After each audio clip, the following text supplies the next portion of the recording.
Hey, I'm Dr. Scott Concrete, founder of Meaningful Happiness and the Relationship Workshops.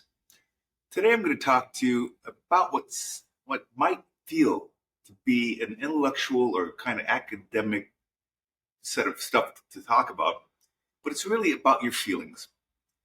Because one thing that I really want to stress right now, especially if you're not feeling good, is that you need to know what feelings are about. So one of the questions I'm going to ask you is, which is more important to you? The way you feel or the way you think? And a curious question is, how do you know the difference?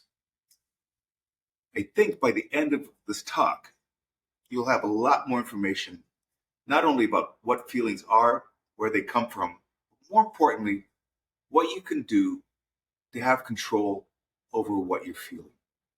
But let's first talk about what feelings are. I mean, what are they? They happen to you, right? Yes, they happen to you. Just like thoughts happen to you. But again, what are they? Well, what they are their reactions to stimuli. So, for instance, if you're in the car and you're driving up 85, any highway, and somebody honks at you, you can have a startle response, right? You're responding to a stimuli. That's what we call an affect. It's the affect of startle. If somebody then slams on their horn and they keep pressing on the horn, what are you going to start feeling? In all likelihood, you're going to start feeling angry. And that's a reaction to a stimuli, to being this person laying on the horn. In some ways, it's bigger than you. You really don't have much choice because that's how we're wired.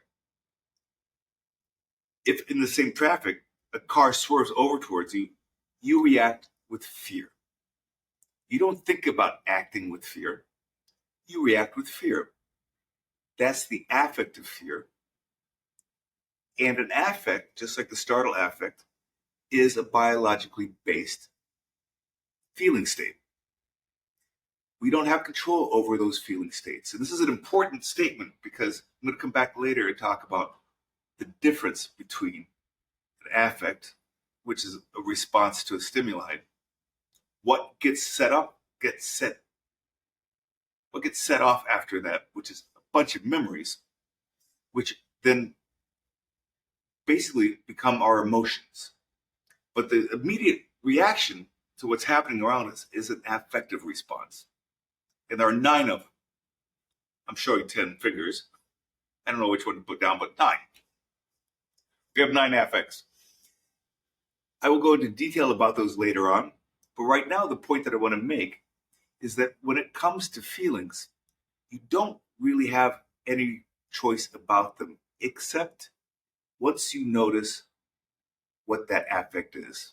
And by the way, once you notice your reaction to that stimuli, whether it's startle or surprise or fear or disgust or anger or interest or enjoyment, once you have that,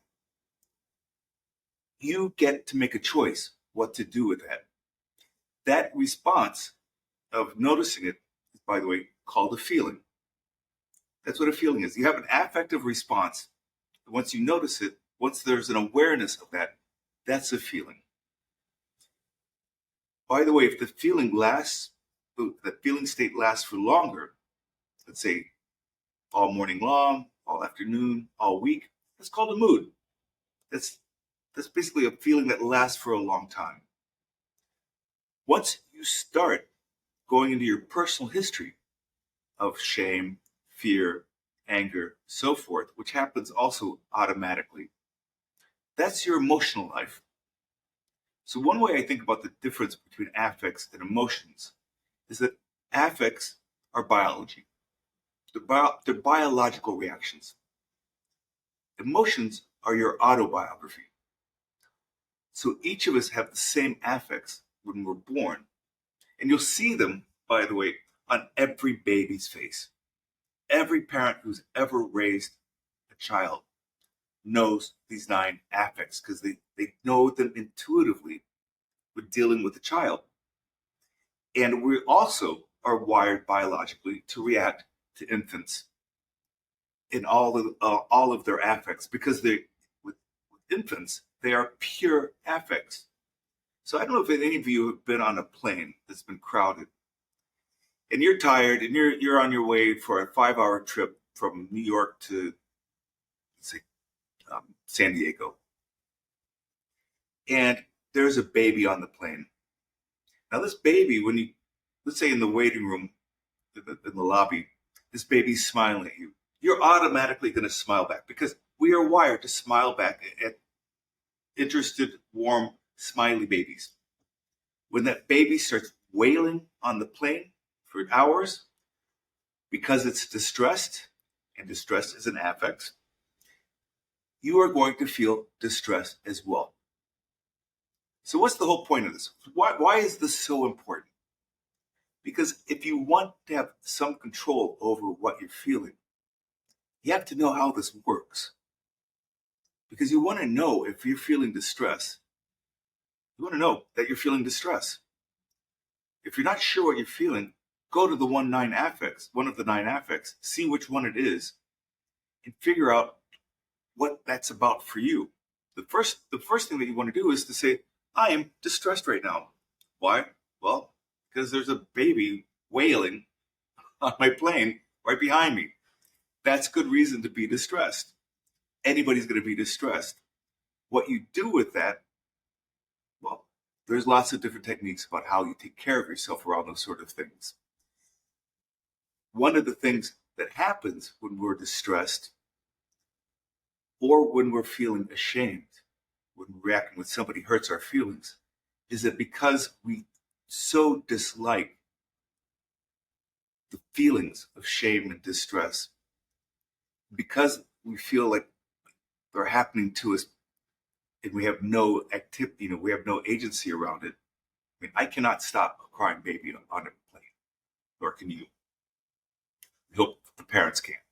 But if they can't, we're stuck with it. That feels really passive. So often, in response to feeling distressed or shamed, we turn to anger. 99% of anger in most people is shame or distress related.